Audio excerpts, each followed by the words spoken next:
listen-only mode. Hi there and welcome. My name is Derek Feldman and I'll be with you for the next 45 minutes or the hour talking about online fundraising. I'm the CEO of Achieve. We're excited to have you here. So we've got some Festival of Children members, some of our Achieve Access members that are all here. And so we'll have a good, lively discussion for the next 45 minutes to the hour. And of course, if you've attended anything else that we've done, we record the session and we put that into our Achieve Access site, which you all have access to, quote unquote. And we'll also have the presentation and anything else that we would talk about here for you to take a look at. So thanks for spending some time with us. And if you have any questions or need anything throughout the session, please feel free to chat during the session, and you can put those questions later on into the questions portal, which is on your go-to webinar panel here that you're seeing right now on your screen. And so today's conversation will show a lot of different examples. And I, as a visual learner, I can tell you that I'm excited because this is where we get a spotlight some of the organizations, some of them we've worked with, some of them we haven't, where we can show you some really great specific examples of some online fundraising methods using websites. And so throughout the piece here, we're going to talk about donation forms and platforms. I'll talk about some creative approaches that have been used with some of the pieces that you'll have on your screen.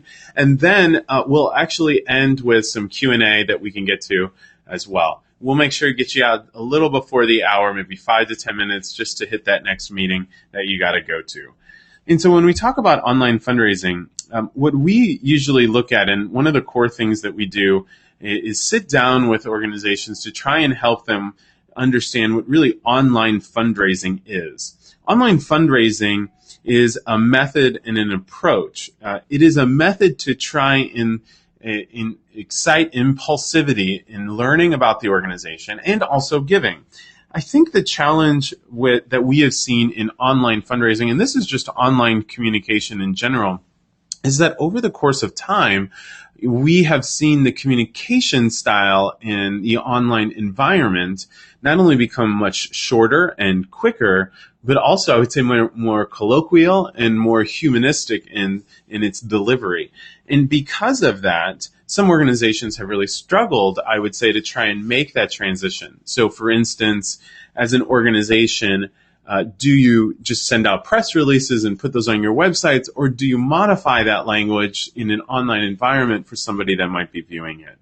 And so what we've discovered too is that not only are donors we're looking at online websites of nonprofits from a perspective of saying a short, quick, impulsive knowledge base, but also taking that and modifying and I would say replicating what they're doing in the consumer world as well.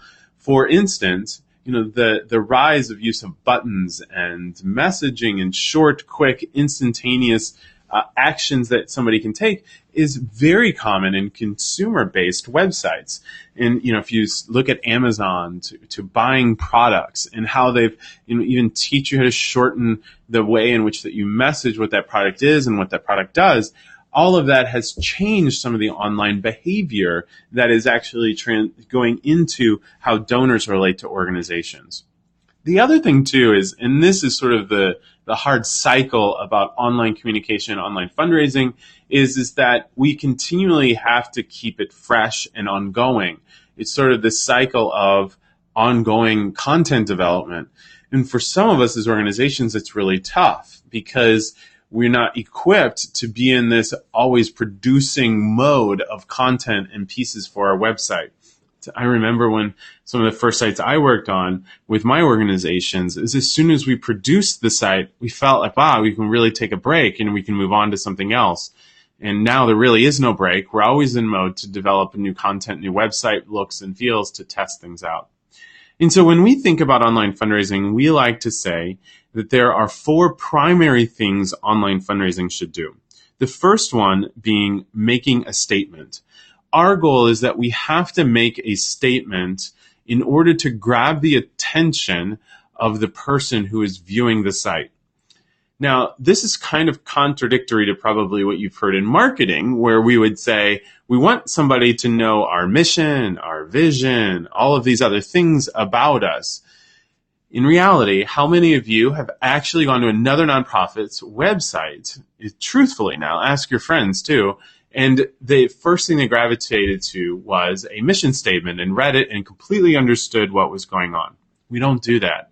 What we tend to see is that things like headers or images that have text over them talking about a bold statement is something that we'll remember or recall because we're trying to create a statement and we know that we have limited time. We have limited time from a person that actually goes to your site, reviews the information, and says, this is what I want to do.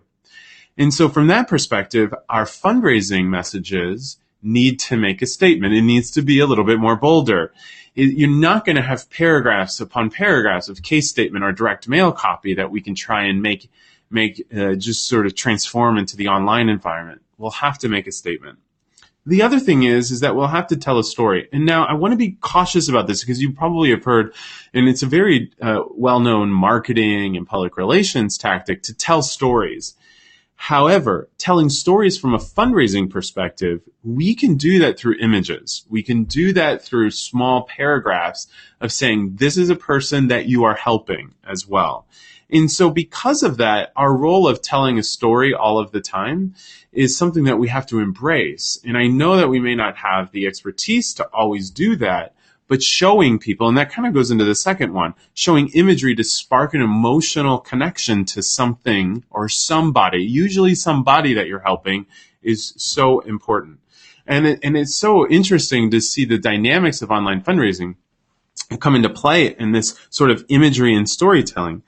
You should do a little test of showing, just having a paragraph and explaining an individual that you're helping. And try and do that in a small paragraph. The other test would be is actually do that same thing with one bold statement, putting text over the image, the face, the image of a person, the face of a person that you're helping. You will find that we're emotionally connected to the image of somebody in suffering and needing our help than we are necessarily to that text that we'll see. And when we're in the online environment, especially when we're in the mobile environment, we tend to pass over text really, really quick. And so the things that really stand out are the images or the breaks and headlines and stuff, which would then make us look at an image and try and create that emotional connection. And then lastly, I would say is that our online fundraising has to help the donor act. So we need cues. We are a society that needs to have cues in order to help us move from one thing. So it's, will you give us money? Will you volunteer? If you do, we need you to start right here. Do this right now. Have this happen. Our fundraising online has to help the donor act. They have to move from passive content reader to active donor. And in order to move to that, we got to give them the cues. We got to create a statement, potentially using a story or a byline that's really short and saying, if you want this, same thing. If you want to help this person I'm showing you, I need you to click here and start the giving, to give to us. I need you to make this happen by starting the steps. You have to lay out those steps in an online environment. You know, I always joke about in speaking presentations about, you know, it's like when we say to the public, head to our website for more information. That's like saying, go to Walmart if you've never ever been there before and try and find the paint department. You know, for some of us, it's really tough if we've never been there and don't know what we're looking for. So we need cues. We need cues on pages. We need cues in email. We need cues all of the time. Those cues are sparked through images told because of a story that came about from a statement you made. You can kind of see the relationship between the four. So if anything that you get out of this session, know and always keep these statements somewhere when you are writing copy or even going through website fundraising copy or email copy is, what is the bold statement we want to make? How can we wrap that short, brief story showing an image that shows the person we help to help and cue that donor to act in some way? If you start writing the copy in that manner and you start bringing them through that process, you'll begin to see that donor is getting that understanding of what you want them to do in that moment. Okay. So let's go ahead and start moving into some key things that are important with this online fundraising environment. The first one being design. And this is the challenge, I would say, for I would say for a lot of organizations who struggle with communications and I've noticed this, that somebody will I'll be at a speaking presentation and someone will say, Derek, our communications are just really, really poor. And I'll say, all right, so why don't you show me your communications? And when I start to look at them, I usually find beautifully written pieces. It might be a little bit formal, probably too formal for my liking. But what's actually happening too, and I'll tell this to the person that shows us, is that you actually have a design issue too. It might not be just how you write, it's how you present it. We wrap that into, we have communication problems. We don't send things that look right, or we actually send too much and so forth. Well, it's the presence of what it is. And what we like to say is that if we can create a designed element that helps somebody act, then we can use all of that wonderful copy we've written, that communication, to help person act, to give us money. But we have to present it in a manner to grab the attention. Because the images, the design is typically what spreads. The message is spread, that people spread messages, but what they're also spreading is the conceptual look and feel of it as well. And you'll get that too. You know, you might be in your Facebook account and one of your friends says, oh my gosh, you got to check out this website. It's awesome. What I always enjoy is when I hear that statement, well, what's awesome about it? What did you like? And when you start asking those questions, we usually get down to these things which relate to usability, which is that it looks good, it's easy to use, I understood what I needed to do, and therefore I acted. I participated in that manner. And so from this perspective, what we're really talking about is that usability sense. And there are 5 key things that go into how somebody uses an online fundraising piece, or just online in general. One is that does the content and the material satisfy me to a certain extent? Could I, and it's called learnability, could I actually learn something in that short 2 to 3 minute, or short 2 to 3 sentence piece? The fourth one being where there are errors in it. You know, we will point out the errors far more than we will point out the things that you do correctly. That's our society. The fourth thing is efficiency. Was it quick? And then the last one, what was memorable about the experience? When you combine all of those things in fundraising, we tend to get magic happen, right? So it's, did I learn something quick about the cause of the issue, or the people that I'm helping?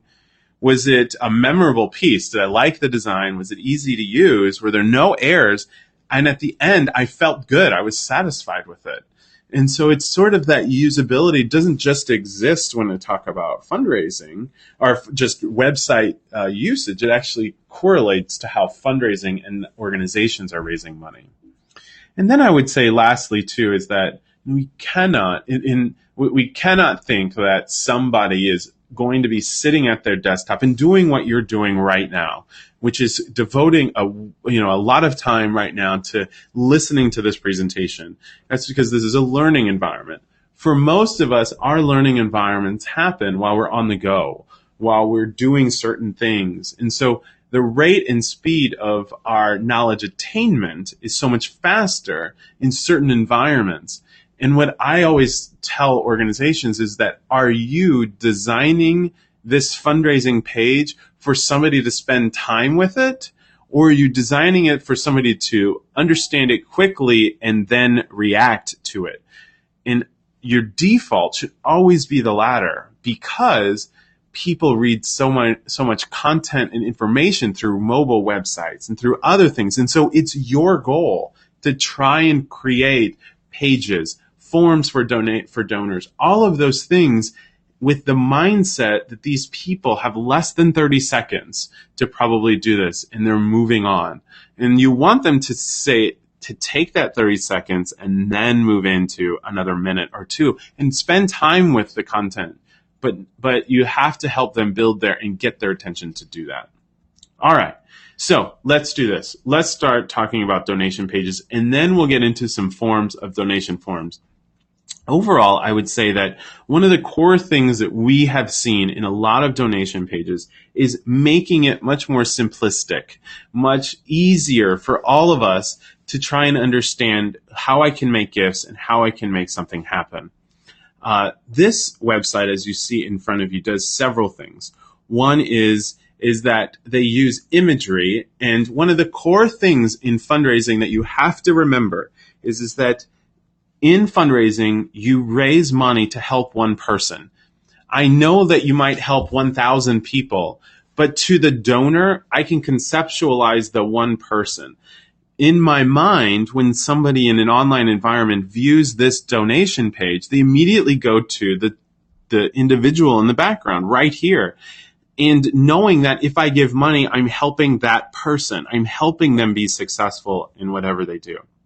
In the three things that you see here, and I really enjoy how they have put in here the ways that you can give, which is take action right now in its model, and then give monthly, which I really appreciate, which you need to ask more for, and then how you can actually support one particular aspect, like providing a scholarship. But I want to stop here and make sure that you understand the key pieces of what this organization is doing. First and foremost, they're taking an image of a person. And notice that that image is a close-up photo of them to try and help the person view what's going on and who it is I would help. They took out a lot of the donation language, simplified it into the three simple ways that you can give and the kinds of ways that you can give to as well. They even go further on this same page, if you scroll down, to talk about how their money is going to be used. And if you'll notice on the right-hand side, what's really appreciative here is that they show the people that are part of the fundraising staff. What they're doing is they're creating that humanistic element, bringing it back into the page because it's, websites are websites, and we try to create those people. And notice we got great pictures and the people are there to help us. And they've also used design to help them communicate how money will be used specifically. And they've done it in a very simplistic way with, they've used these headlines. We'll use it in media, mobilization, recovery, and protection. And what they've done is that on that page, if somebody wants more information, they can try and get it. So key things here that you'll have to understand. One is that take images, help somebody understand the actual person that you're going to be helping. Now, this is where I disagree with others in the field when they'll say, well, this is where you could put a donor statement on them. Say, as a donor, I'm so proud. That on the fundraising pages has not proven successful with some of our clients. I want to warn you. What we have seen more successful is actually talking about in that moment when they're interested in giving, showing them the person they're going to be helping, not a fellow other person that has given, but a person that they're helping. So make sure that that's key in some of your pieces. This is another organization that has really defined what it is that you get from the donor benefit side as well. And so from here, they provide you with clear benefits at each level in sort of their annual fund area. In addition to that, they've also said, here's the person that can help you. We've got a calendar of events, of programs and things that are going on if you want to discuss those. The other thing that's interesting, too, is that what we like to do sometimes as organizations is put benefits separately, maybe in a page or two on the bottom, rather than sort of on the top or highlighted it. What I would do is make sure to provide and help people understand, what does it mean after I give? What are you going to do? That's essentially what the benefits piece is. And so from that perspective, look at in their sub-navigation, you'll see it's individual donor benefits. Also, you can say stewardship, a donor, what our donors receive. All of those are good things to help the donor that you're not only interested in all just about giving, you're also interested about helping them continue the learning process and stewarding them too as well. This is a great example, all the way up from $20 to $1,500 of what somebody can do and what something will help you. And I know this is tough for some of us as organizations who don't have a mission that might be able to make this happen. But if you can, try and start low all the way to high to show value in each donation level, it would be really, really great. They also do a nice, effective job. If you were to click on those, they actually share stories of people that are doing some things. So that's another way, again, images of that person that you're trying to help to show exactly what you could do to try and make sure that the donor understands who they're helping, at what level, to show that no matter what the gift is, they're really making an impact. The other thing that I would say, too, about this site that's really important is that they use language like donor results. What's the results of donations? So being very definitive. Now, we would like to use words like impact, the impact of what we have. Impact is not necessarily a public word. And so from this perspective, think about how can you use words like results, what your donation does. Break down words that we typically like to use that I'll say are more friendly to people like us who know what that means in foundations too as well. So those are just some aspects to look at how some pages have come about. Let's actually talk about some donation platforms. So these are platforms that you could use to also raise money. Now, I will say that over the course of the last several years, there has been an increase in the number of technology platforms that are used to raise money. Now, a couple things when we talk about platforms. When we discuss platforms today, what we're talking about are those outside third-party vendors that provide transactions for us. And a lot of these vendors and technology companies have created unique ways for you to garner more donations online. Some of them are successful and some of them are not, but essentially they've wrapped around their services not just transactions and processing of donations, but different approaches to try and get those donations too as well. So one common one that you might hear about will be something like a Razoo or First Giving or Network for Good, which we'll all talk about in a minute. In Razoo, their focus is to create social sharing type of fundraising campaigns. And so what that would mean is that myself or you, if we were very vested into the organization, we'd say we'd like to raise money, small amount, maybe $1,000, $2,000, to try and help the organization. And from that perspective, we would send it out through Twitter and Facebook and do as much promotion as we can. What Razoo allows is for you to use that platform from a social media standpoint and try and spread it. I think the nice thing that they do too is you'll see on the right-hand side is that they provide different ways that donations can really make a difference. So if you don't have the capability to do your own processing of transactions, you could actually have this link to your site. Not ideal, but if you had to go that route, that's an option. The second one that's out there too is sort of Stay Classy. They've done some really great work in this area too to help organizations create small campaigns, maybe $2,000, $5,000, $10,000 donations, and then again spread those. They also allow, as you can see in a mobile device, some of the companies have created mobile-friendly donation pages too as well. And that might be where you would want people to go to if they're trying to give a donation through a mobile device. You can kind of get them to a mobile site that looks, as you can see right there, very helpful. There's terms called in the technology field called responsive design. That's what that means. It means that the design of the page responds to the mechanism or the way in which that they're viewing it. So if they're viewing it on their desktop, it will look very good for desktops. If they're viewing it on their mobile device, it will look very good there too. The other one is Network for Good is probably one of the bigger platforms that are used to transact as well. And also I would say to create ways for organizations to modify their donation pages. Probably more of the leader, I would say, and they created a lot of different tools there too. So if you're needing a donation transaction, that would be your place. What they also do is they create a secure web page on there. And you also have the opportunity to design and to a certain extent, to design and put information on that page to try and encourage giving. And when we get to some forms later in this conversation, you'll be able to see some examples. Donately is another one that what they do is that it's really focused on the individual where they can spread stuff. So this might be if you had on your fundraising page, individual, if you want to raise money for us, you can put that platform on here. You can go over here to Donately, start your own campaign and raise money for us as well.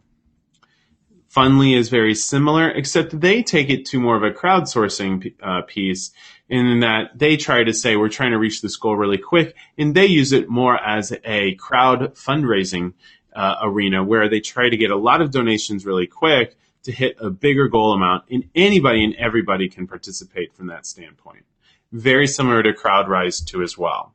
So here's a couple of things that you have to realize about the platforms as we discussed and went through some of them in an overview, is that you need somebody to transact and do your processing. The second thing is that it doesn't hurt to experiment with peer fundraising campaigns. In using some of these platforms like a Rezu, a Stay Classy, Donately, and Fundly, of course. Those are all really good campaigns and platforms to use, because what they do is that they allow you to spread, or they allow the actual donor to spread the fundraising message through their social networks much easier than you saying something like, okay, thank you for donating. Here are 3 to 4 different posts that you should share through your social networks so that you get others of your family and friends to give to as well. So those are some options that I would consider if you want to go down a peer fundraising side too. Another example would be something like during your special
All right. Can everybody hear me now? If you can give me a yes or a no, if that's better, that would be terrific, because we're going to use a different audio mic.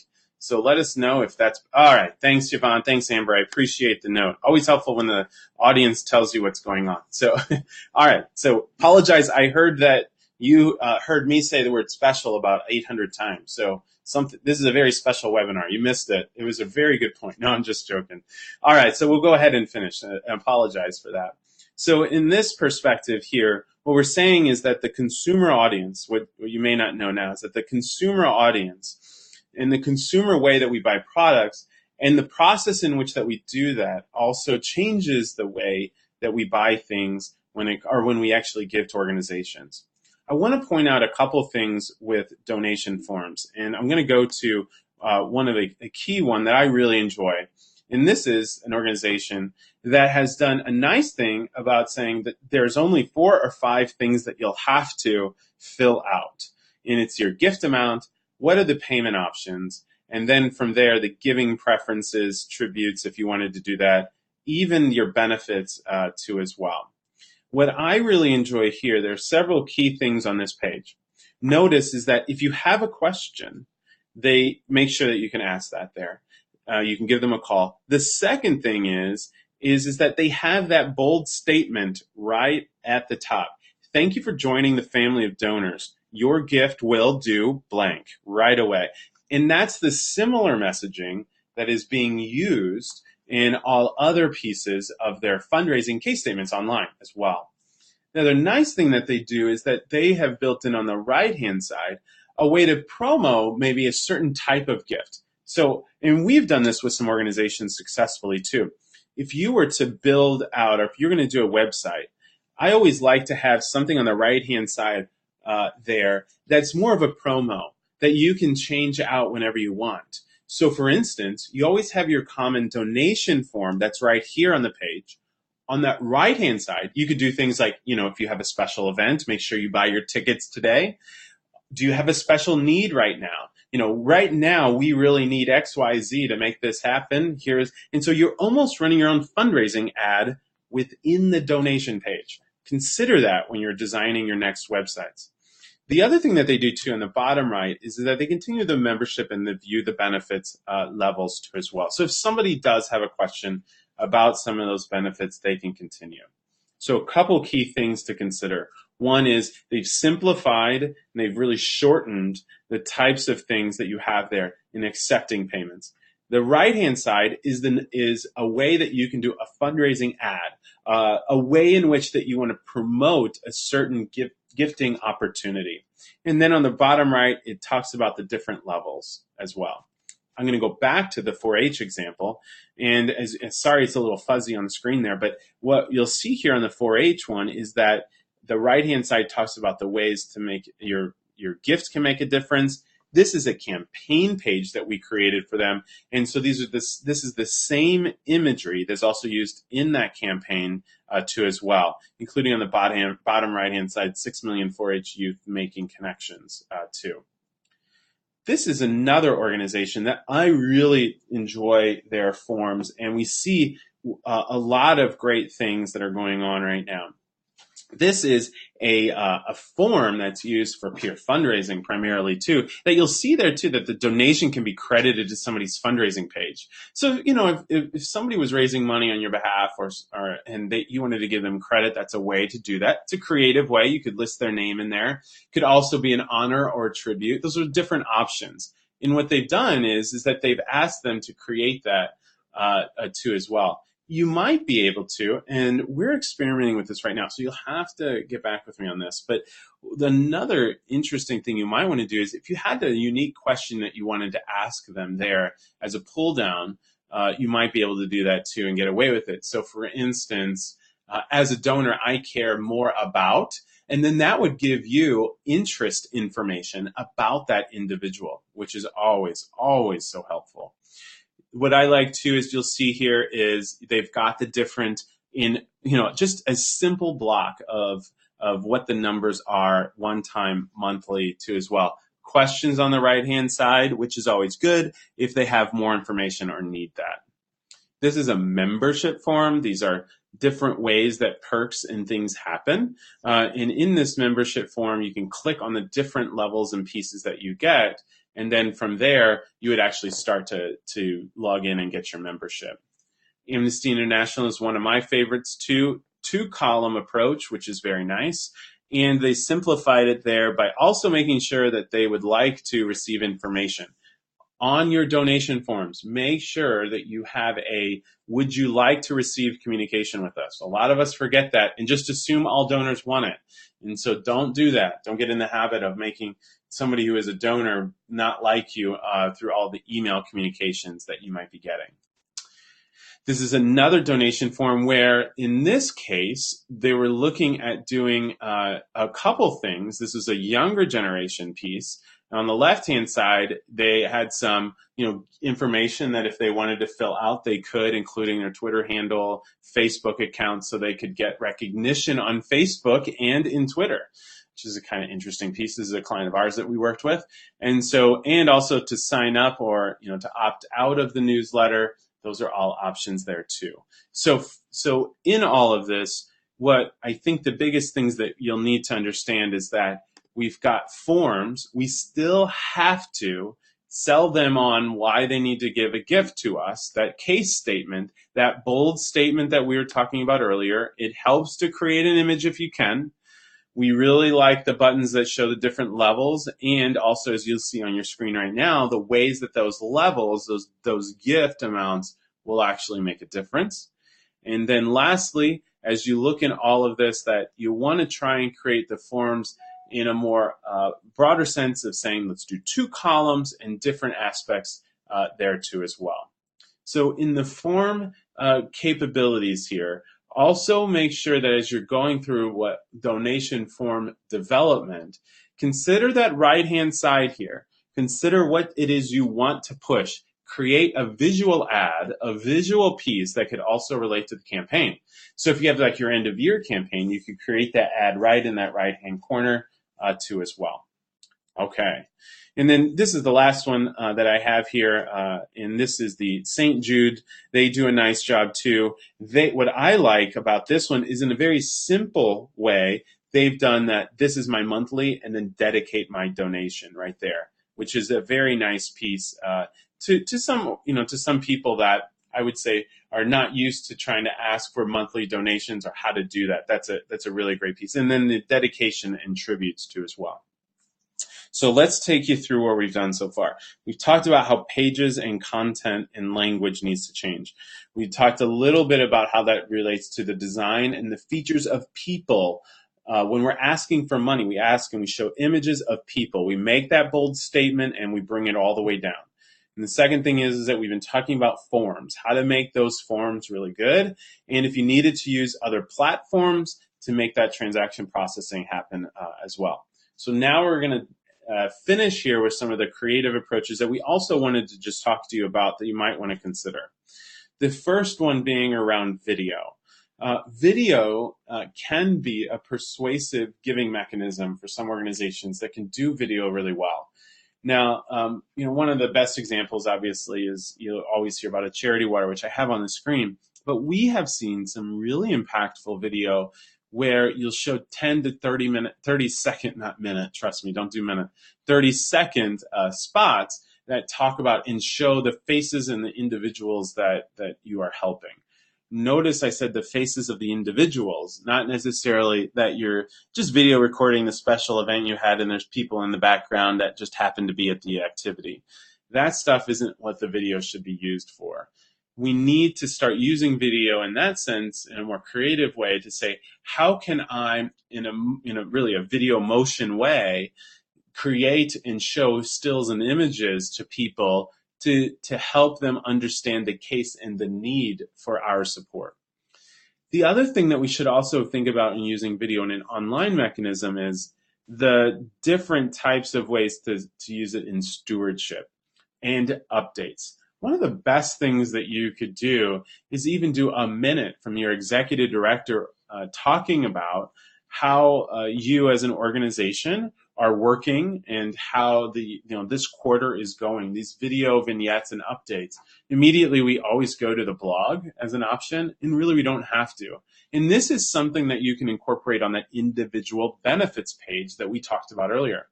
I have always found, and when I was doing fundraising, is that my executive didn't love to write, and so it ended up being somebody else, but he was such an effective communicator in person and on video. And so we started using video as a mechanism to share his updates, because quite honestly, the blog that he was supposed to write that we wanted him to never really took off. And he was so much better at communicating by being seen and that visual element. A great piece to do.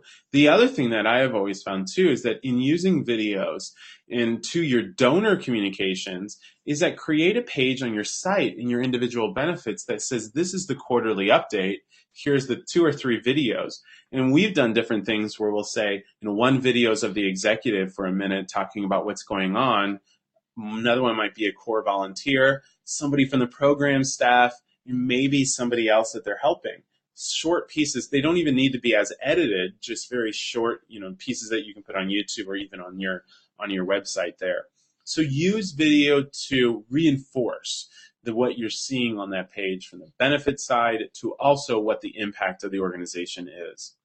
And then I would also say, as you're thinking about video, it's always helpful that we have found is sometimes using a page or creating a page on your website that you can share with donors, major donors, maybe even foundations and corporations in advance of your meetings. A good strategy is that what we've done is after you've secured a meeting with a major donor, give them a page that you've created that might be more private, that's not for the general population, that's more about you. And it might be 4 or 3 things that really preps them for the conversation. The top could be a video of the executive director talking about what the organization does. It could be latest information, those big bold headlines. And what you could do in an email is say, I'm looking forward to our time together. If you do have any time in advance, feel free to take a look at this. Feel free to take a look at this page. There's some information about us. I'll go into more detail, but again, if you have any time. So it's a great way to help them learn already. And I'll say if you do that, make sure you keep it quick, succinct. Remember those statements at the beginning of the conversation. That will be really, really important that we've had today. All right, so let's go to another concept is helping donors share their story. Remember, fundraising is, as much as it's about us, it's really about our donors helping to support, the people that we help.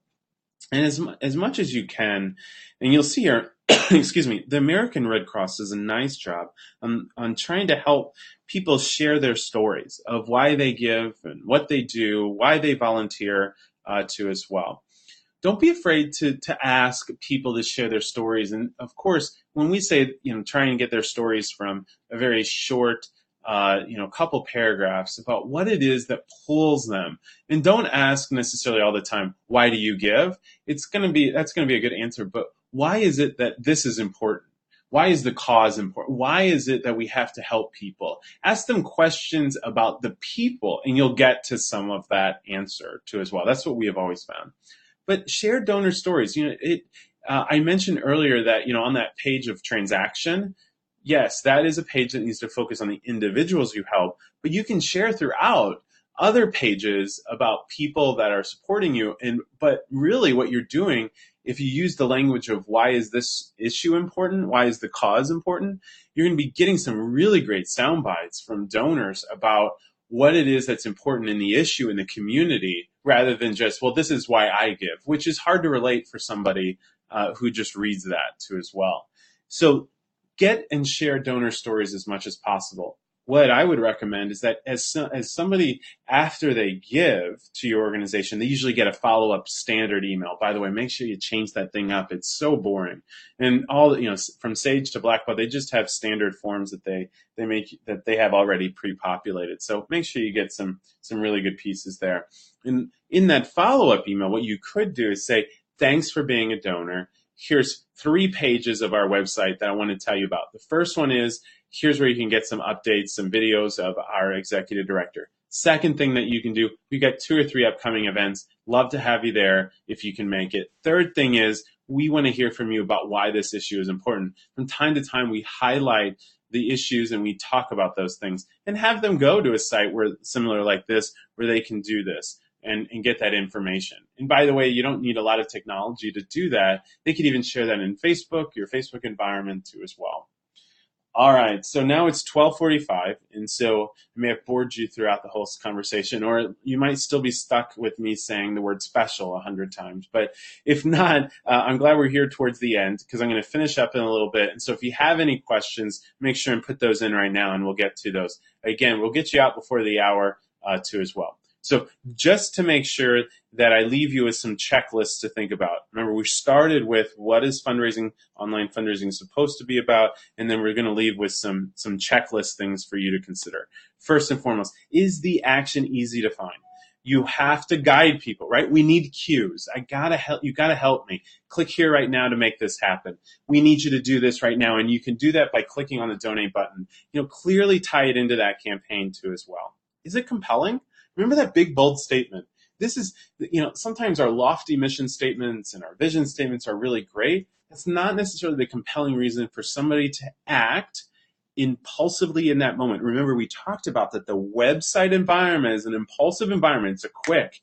And behind this behind this screen or there's a billion, million, whatever, how many web pages there are. So we've got to be quick in that standpoint.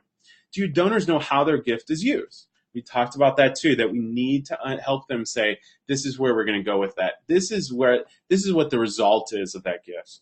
Are giving options clear? How many clicks does it take to get to the end of the donation form? Whew, it's exhausting just even thinking about it. So you're going to need to make sure that you get the right amount there. And is there a really great quality confirmation email that we just talked about? It gets people from saying, yes, I gave, but now it's another opportunity to help understand what the next step is. As you can see from there, again, progressive in the bullets as you go down, this is from start to finish, what you should be thinking about with your donation pages too, as well.